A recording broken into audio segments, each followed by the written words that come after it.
Bismillahirrahmanirrahim. Alhamdulillahirabbil alamin. Wassalatu wassalamu ala sayyidina Muhammadin asyrafil mursalin wa ala alihi wa sahbihi ajma'in. Subhanaka la ilma lana illa ma 'allamtana innaka antal alimul hakim. Tub 'alaina innaka antat tawwabur rahim. Taqabbal minna innaka antas samiul alim. Qala rabbi shrah li sadri wa yassir li amri wa hlul 'uqdatam min lisani yafqahu qawli. Na'udzu ta'alluma wa ta'lima li fatida wal istifada wa tamassuk ala kitabillah wa sunnati rasulih wa du'a ila al-huda wa dalala ala al-khair ibtigha amradatihi wa qurbihi wa tawabi subhanahu wa ta'ala. Qala al-musannif rahimallahu ta'ala wa nafa'ana bihi wa bi 'ulumihi wa amadana bi asrari fid dharain amin. Kita lanjutkan kajian kita pada kesempatan kali ini. Kita masih membahas kitab Naswaihul Ibad yang dikarang oleh Syekh Nawawi bin Umar Al-Jawi Al-Bantani Al-Indonesi. Sekarang kita masih berada di bab yang ketiga dan sekarang kita sudah sampai makalah yang ke-34. Makalah yang ke-35. Wal maqalatul khamisatu wassalasun. Makalah yang ke-35. An Hamidil Laqaf rahimahullah. Ada seorang ulama bernama Hamid Al-Laqaf. Annahu atahu rajulun faqala lahu ausini. Suatu hari ada seorang laki-laki yang datang kepada seorang ulama yang bernama Hamid Al-Laqaf. Kemudian laki-laki ini minta untuk diberi nasihat. Ausini, beri aku wasiat, artinya diberi nasihat. Kemudian dijawab oleh Syekh Hamid Al-Laqaf, faqala ij'al lidinika ghilafan ka ghilafil mushaf. Jadikan agamamu mempunyai sampul sebagaimana sampulnya mushaf. Sampul itu fungsinya apa? Sampul itu fungsinya apa? Melindungi dari kotoran, melindungi dari, ya artinya biar isinya itu lebih awet dibanding ketika tidak memakai sampul. Nah, nasihatnya Syekh Hamid Al-Laqaf ini, jadikan agamamu itu mempunyai sampul sebagaimana sampulnya mushaf. Kemudian ditanyakan oleh seorang laki-laki ini, qila lahu ma ghilafuddin, apa sampulnya agama? Apa sampulnya agama? Kemudian dijawab oleh beliau, qala lahu tarkul kalam illa ma la budda minhu, yaitu meninggalkan berbicara kecuali sesuatu yang memang wajib dia berbicara. Artinya kalau tidak perlu itu tidak usah ngomong. Kalau tidak perlu itu tidak usah ngomong. Apalagi yang memang tidak ada manfaatnya. Sebagaimana dikatakan oleh Nabi Sulaiman alaihissalam, ada yang mengatakan juga ini perkataan Luqman Al-Hakim, idza kana al-kalamu min fiddah kana sukutu min dhahab. Jika berbicara itu seperti perak, maka diam itu seperti emas. Cuma di sini jangan disalahpahami. Diam itu ada yang baik, ada yang tidak baik diam itu. Diam yang baik yang bagaimana? Diam dari melakukan keburukan, itu namanya diam yang baik. Tapi kalau diam dari melakukan kebaikan, itu justru diam yang tidak baik. Karenanya Rasulullah dalam satu hadisnya menyebutkan, man kana yu'minu billahi wal yaumil akhir falyaqul khairan aw liyasmut. Barang siapa yang beriman kepada Allah dan hari akhir, maka hendaknya dia berbicara yang baik atau diam. Di situ dihubungkan dengan iman kepada Allah dan hari akhir. Apakah ketika ada orang tidak mengucapkan hal yang baik atau diam, kemudian dia dikatakan orang yang tidak beriman kepada Allah dan hari akhir? Ya pastinya beriman, cuma imannya masih belum sempurna. Karenanya diam itu penting, terutama ketika menghindari untuk melakukan hal yang tidak baik, maka diam itu menjadi penting. Nah, sebagaimana juga dikatakan oleh para ulama bahwasanya diam itu memang memiliki banyak keutamaan. Bahkan kata seorang ulama bernama Dhunnun Al-Misri, beliau berkata, ahsanun nasi li nafsihi amlakuhum li lisanih. Orang yang paling baik kepada dirinya sendiri adalah orang yang bisa mengontrol terhadap ucapannya. Pernah ada satu cerita yang diceritakan oleh Dhunnun al-Misri. Suatu hari beliau itu berjalan di negara Syam, di pinggiran Syam. Kemudian pada saat beliau melakukan perjalanan, tiba-tiba melihat ada sebuah taman yang sangat hijau. Dan di taman itu, di tengah-tengahnya ada seorang pemuda yang sedang sholat di bawah pohon apel. Akhirnya didatangi itu, didekati oleh Dhunnun al-Misri. Kemudian mengucapkan salam Dhunnun al-Misri, assalamualaikum. Tapi orang ini tidak menjawab salam karena memang sedang sholat. Kemudian salam lagi, ya tidak dijawab. Tapi kemudian orang ini mempercepat sholatnya. Setelah sholat, kemudian orang ini menulis sesuatu di tanah. Di tanah itu ditulis dengan jadinya. Mungkin di situ ada tanah yang banyak pasirnya atau tanah yang memang bisa ditulis. Apa tulisannya? Mana al-lisanu minal kalami li'annahu hadful bala'i wa jalibul afati. Wa idza nataqta faqul li rabbika dzakirun la tansahu wahmadhu fil halati. Artinya apa? Lisan itu dicegah untuk ngomong. Karena apa? Berbicara itu adalah bisa menyebabkan musibah, masalah, bencana. Apapun itu disebabkan karena ucapan, bisa mendatangkan hal-hal yang tidak baik. Jika engkau berbicara, maka berbicaralah untuk dzikir kepada Allah dan jangan lupa untuk memuji kepada Allah dalam setiap keadaan. Itu ditulis di bumi, di tanah itu. Akhirnya apa? Fabakaitu tawilan. Akhirnya Dhunnun al-Misri itu menangis dengan begitu sangat lama. Akhirnya dibalas itu jawabannya dari seorang laki-laki yang soleh itu, ditulis juga dengan jadi oleh Dhunnun al-Misri. Wa ma min katibin illa sayabla. Orang yang menulis itu pasti akan sirna tulisannya. Wa yafnad dahru ma katabat yadahu. Dan itu akan hilang semua tulisannya. Fala taktub bikaffika ghairu syai'in yasurruka fil qiyamati antarahu. Maka jangan sampai sekali-kali kamu menulis dengan tanganmu kecuali sesuatu yang bisa membahagiakanmu besok pada hari kiamat. Ya kita sama. Sekarang dulu belum ada HP, belum ada WA, belum ada Facebook, belum ada IG, belum ada Twitter. Sekarang sudah ada. Maka jari-jari kita itu sama dengan lisan kita.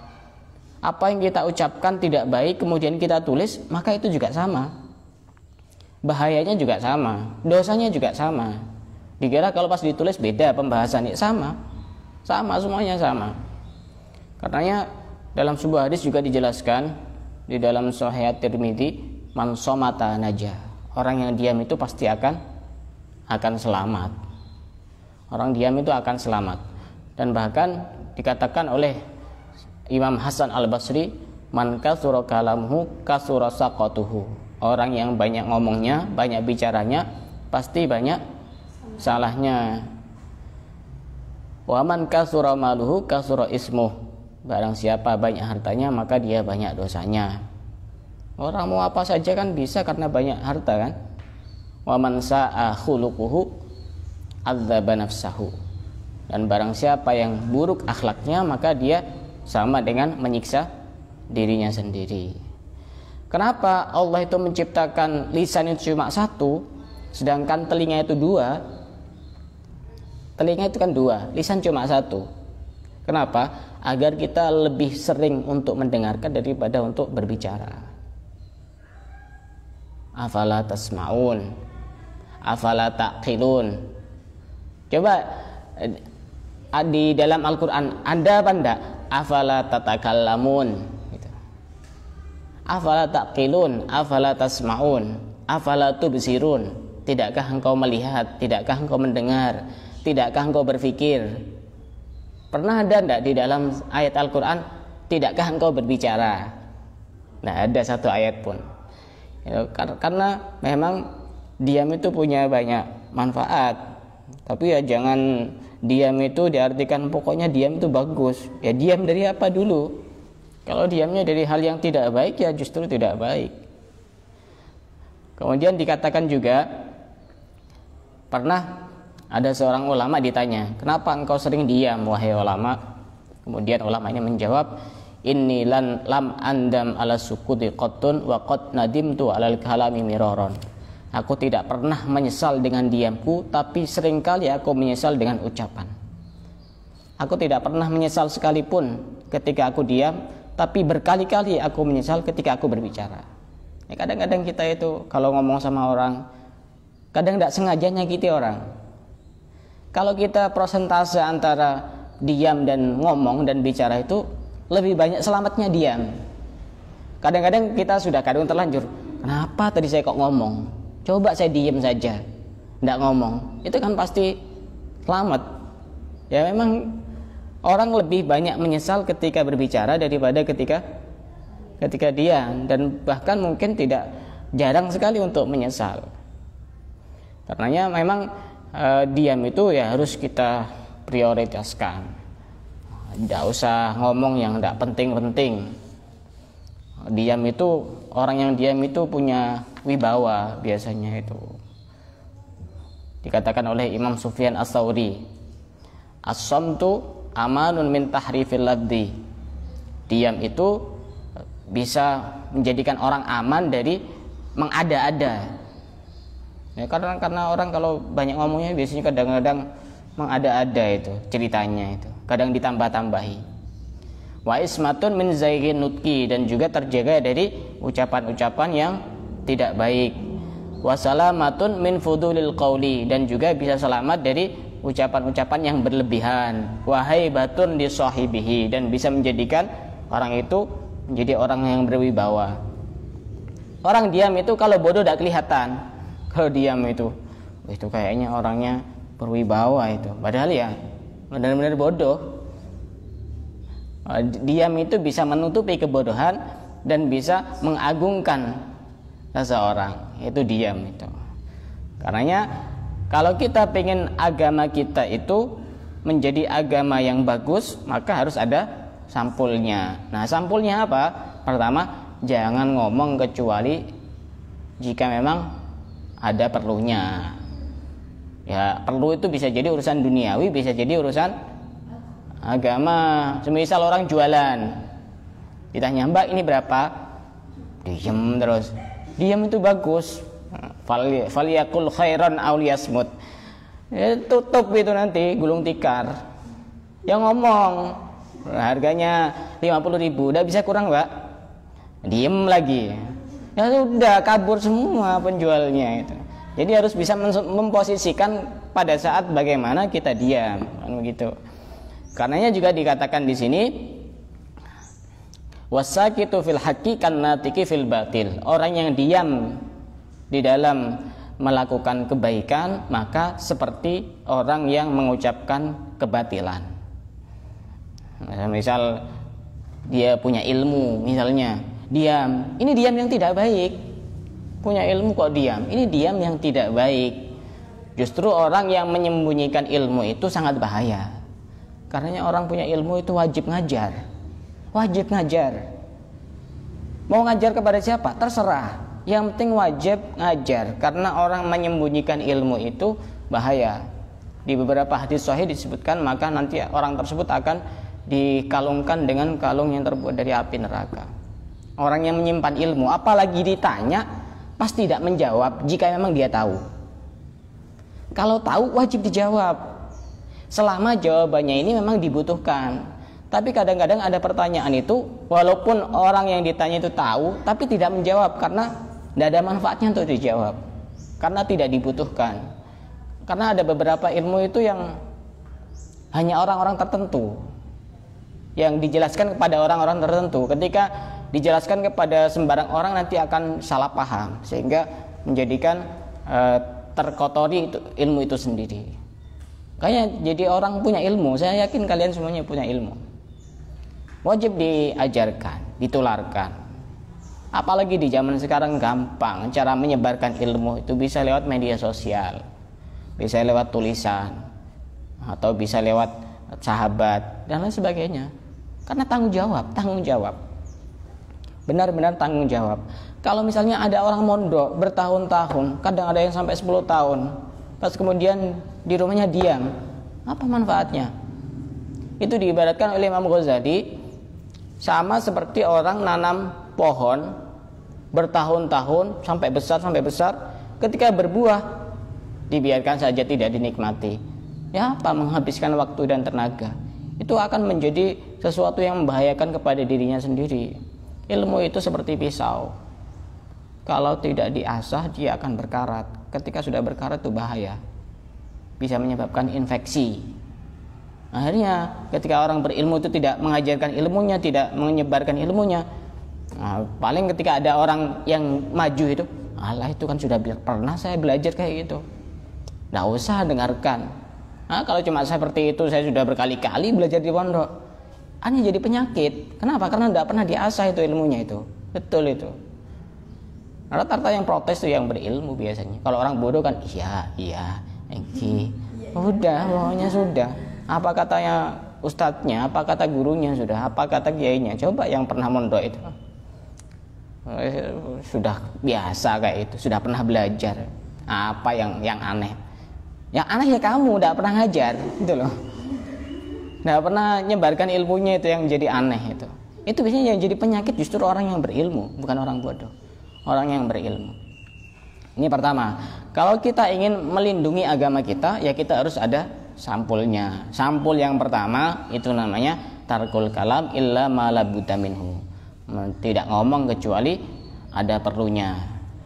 Yang kedua, tarkud dunya illa ma la budda minhu. Meninggalkan dunia kecuali memang yang dibutuhkan. Semisal kita tiap hari butuh makan. Untuk mendapatkan makan butuh uang.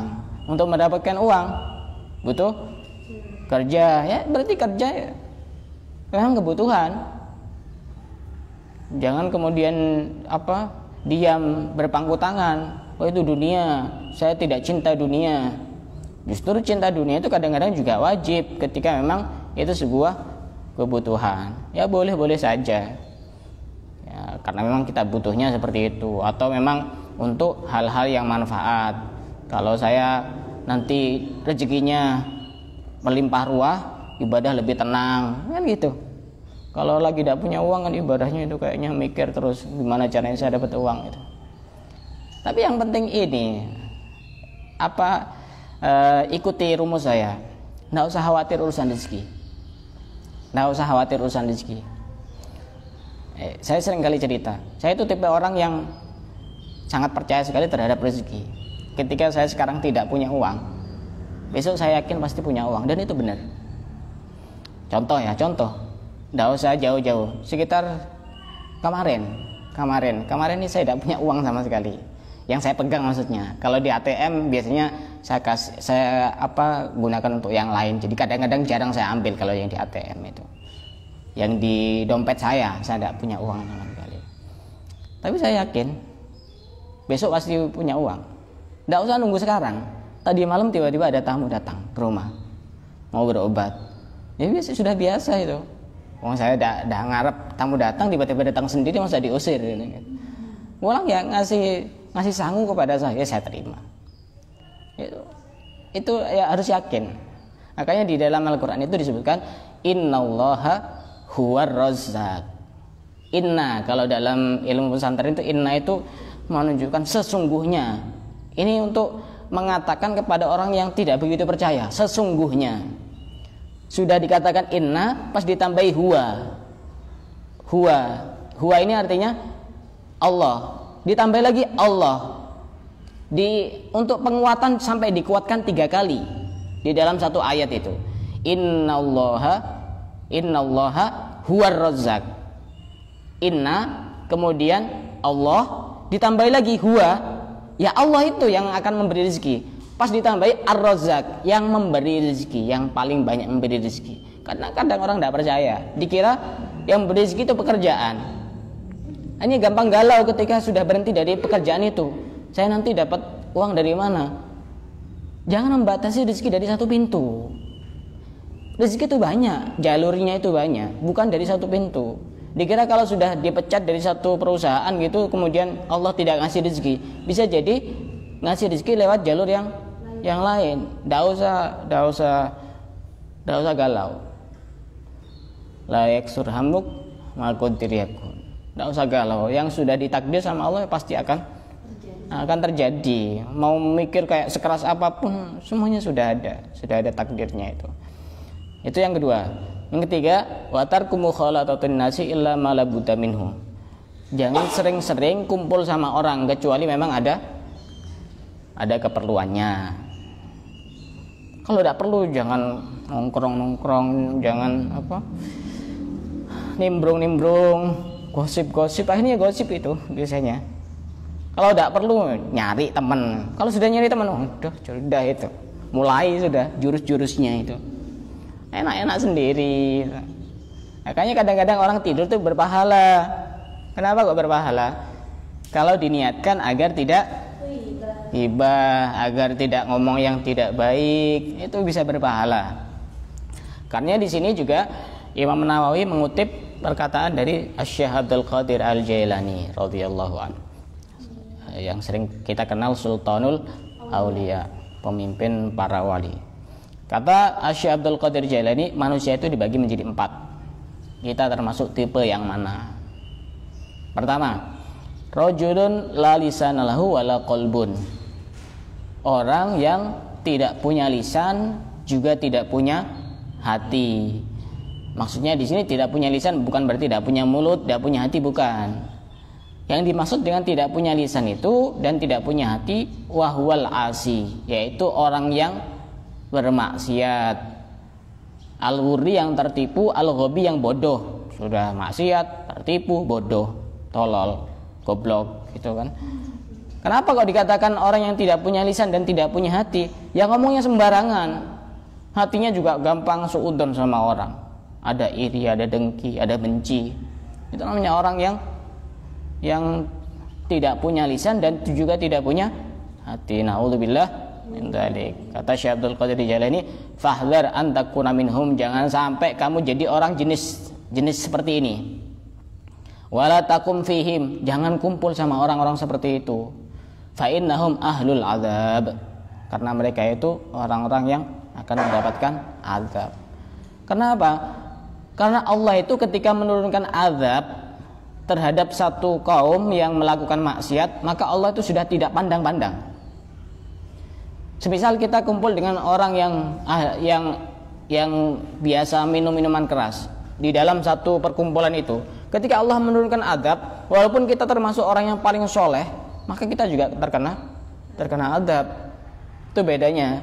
Cuma kalau memang niatnya kita baik, nanti akan dibangkitkan oleh Allah dalam keadaan orang yang soleh juga. Tapi azabnya tetap. Padahal kita juga masih punya keinginan untuk hidup umur panjang dan melakukan ketaatan kepada Allah. Ini pertama, jenis pertama. Orang yang tidak punya lisan dan juga tidak punya hati. Kayaknya kita banget ini. Insyaallah.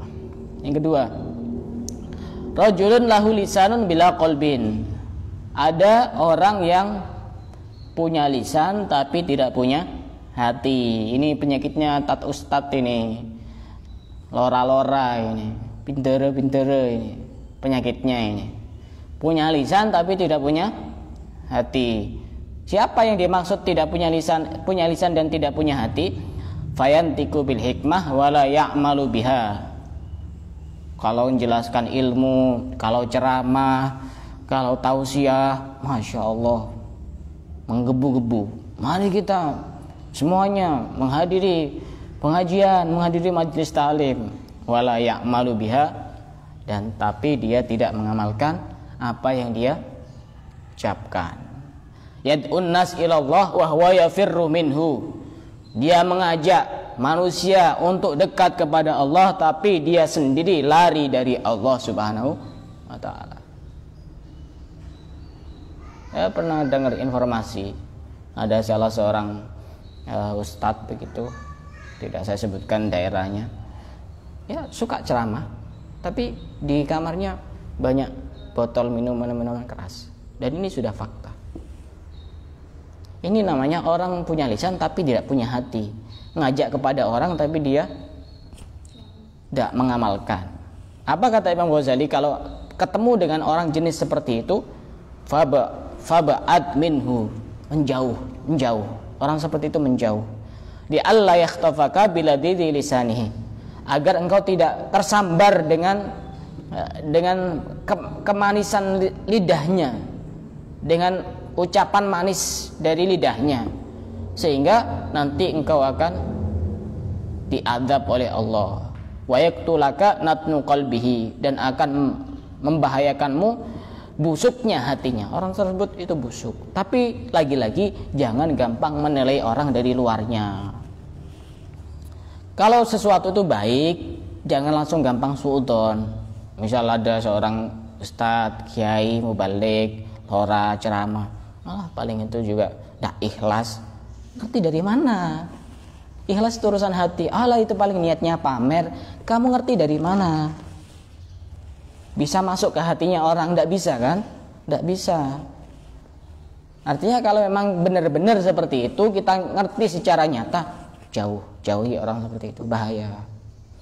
Karena seringkali penyakitnya mubalik, penyakitnya ustadz, penyakitnya penceramah itu, dia itu bukan ngajak kepada Allah, tapi ngajak untuk ikut kepada dia.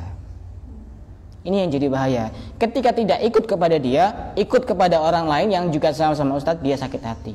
Ini penyakit yang harus diberantas. Padahal di dalam Al-Quran, ud'u ila sabili rabbika, ajaklah mereka untuk menuju jalan Tuhanmu. Bukan ajaklah mereka untuk datang ke kajianmu, bukan. Ajaklah mereka untuk datang ke majelismu, bukan. Tapi ke jalan Tuhanmu. Jalan Tuhan itu banyak. Bisa jadi memang di tempatmu, bisa jadi di tempat orang lain, bisa jadi di sana, bisa jadi di sana, bisa jadi semuanya itu mungkin saja. Dan kita tidak usah sakit hati seperti itu. Ini harus belajar. Apakah saya kemudian suka ketika ada murid saya belajar kepada orang lain? Kadang-kadang timbul tidak suka. Tapi seperti itu harus diperangi. Karena tidak baik itu, tidak baik. Loh, kenapa kok saya harus tidak suka? Ini harus diperangi pertanyaan-pertanyaan seperti itu. Kenapa kok saya harus tidak suka? Toh mereka juga menyebarkan ilmunya Allah, sehingga dakwah kita semakin terkurangi bebannya. Coba seandainya semua orang harus kepada kita, betapa beban berat dakwah itu harus kita pikul. Kita mestinya harus merasa banyak bersyukur, ada banyak majelis, ada banyak pengajian, ada banyak kajian, sehingga merasa ringan dakwah kita kepada manusia. Ud'u ila sabili rabbika bil hikmati wal mau'izatil hasanah. Ajak mereka kepada jalan Tuhanmu, bukan kepada organisasimu, bukan kepada pondokmu, bukan kepada majelismu. Semua ajak kepada jalan Tuhanmu, kepada Allah. Kemudian tipe yang ketiga, warajulun lahu qalbun bila lisanin. Ada orang itu yang punya hati tapi tidak punya lisan. Siapa orang tersebut? Mukminun satarahullahu ta'ala an khalqih, seorang mukmin yang ditutupi oleh Allah dari makhluk-makhluknya, dan dia wabassarahu bi uyubi nafsihi, dan dia sangat mengetahui tentang aib-aib yang ada di dalam dirinya sendiri, sehingga Allah wa nawwara qalbahu, memberikan cahaya di dalam hatinya. Orang seperti itu adalah waliyun min auliyaillah. Tidak banyak ngomong, tidak banyak ceramah, karena dia tahu bahwa dirinya banyak aibnya, banyak celahnya, banyak penyakitnya, banyak ujubnya, banyak pamernya, semisal seperti itu. Maka dia waliyun min auliyaillah.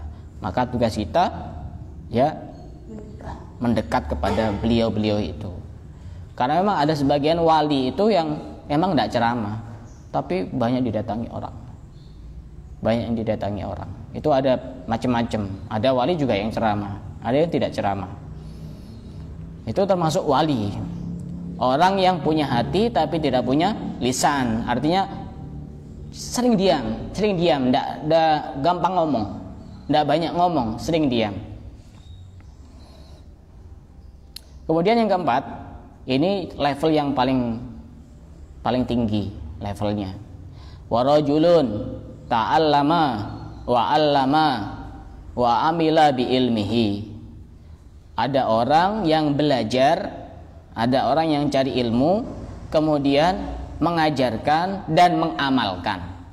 Oh, ini level yang paling tinggi ini. Wali itu ya ketika memenuhi 3 kriteria ini, maka dia walinya sudah wali yang tingkat tinggi. Belajar. Kadang belajar saya enggak. Gimana cara bisa jadi orang seperti itu? Belajar. Kemudian setelah belajar disebarkan yang dipelajari, juga diamalkan. Ini level yang sudah lengkap ini, paket komplit ini. Kalau istilah pesan-pesan di makanan-makanan tuh, paket hemat, paket komplit. Al-alimu billah, beliau adalah orang yang alim kepada Allah, yang benar-benar mengerti kepada Allah wa ayatihi, dan tanda-tanda kekuasaan Allah. Maka jika ada orang seperti itu, kata Syekh Abdul Qadir Jailani, fahdhar an tukhalifahu, jangan sampai kamu berbeda dengan dia. Beliau ngomong A, ikuti A. Ngomong B, ikuti B. Jangan sampai berbeda pandangan dengan dia. Karena orang yang dekat dengan Allah lebih tahu tentang hal-hal yang tidak diketahui oleh kebanyakan orang. Wa tatrukar rujuk ila nasihatihi, dan jangan sampai kamu mengabaikan nasihat-nasihatnya. Kalau ada orang memiliki 3 ini, pegang, betul pegang. Betul-betul pegang. Punya ilmu, mengajarkan ilmunya, ngamalkan ilmunya, pegang betul itu. Kalau mau apa-apa, tanya kepada orang itu. Jangan tanya kepada sembarang orang kalau ada masalah.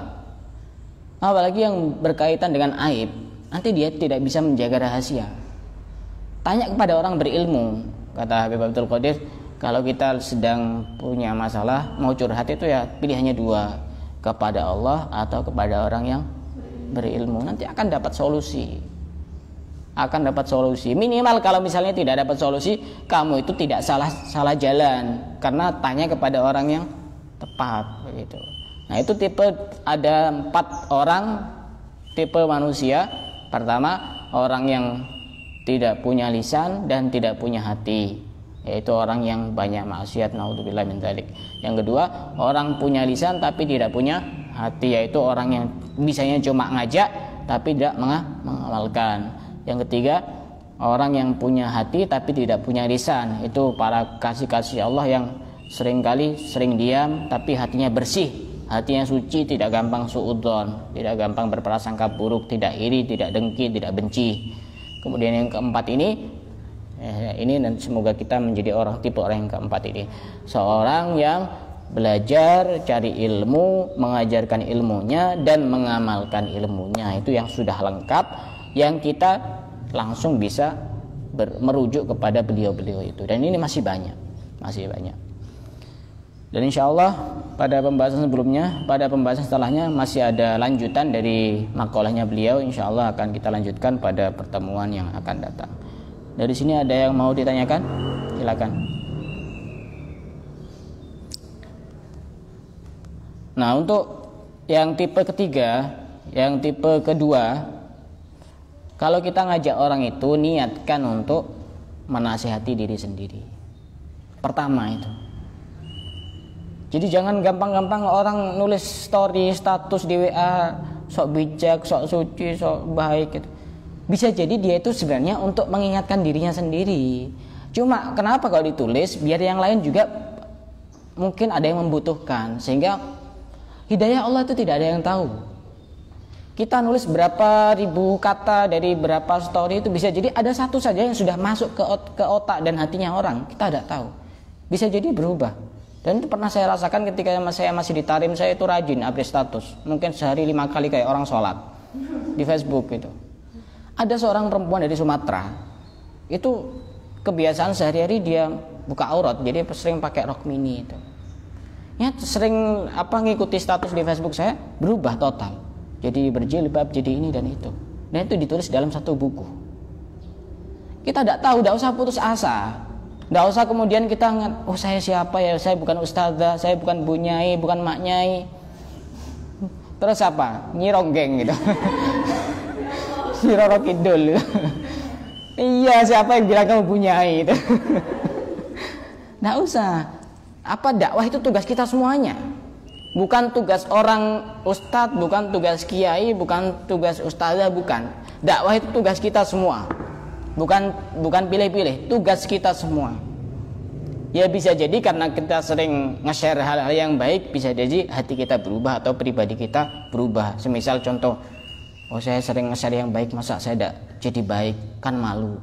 Ya minimal walaupun agak-agak tidak ikhlas kan, nanti kan meningkat itu loh, daripada enggak sama sekali gitu. Ada pertanyaan? Kalau tidak ada, kita cukupkan sampai di sini. Wallahu a'lam bishawab.